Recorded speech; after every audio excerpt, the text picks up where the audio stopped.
Jantung baik jengah, wat mempret mehal ngai no nanga nanga nanga, lemati ngasuh tu banyan long day banyan tin, mehal percaya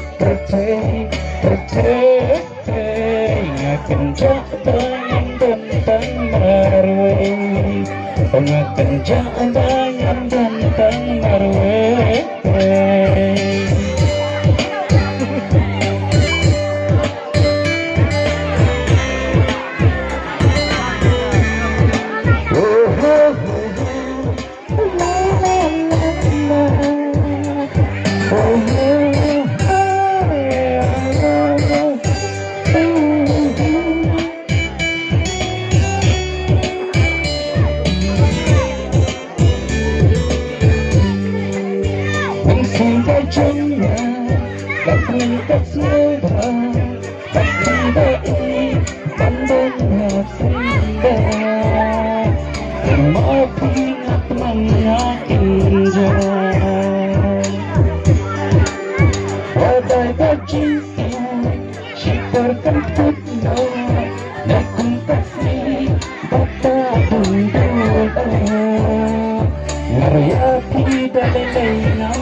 Jantung baik jengah, wat mempret mehal ngai no nanga nanga nanga, lemati ngasuh tu banyan long day banyan tin, mehal percaya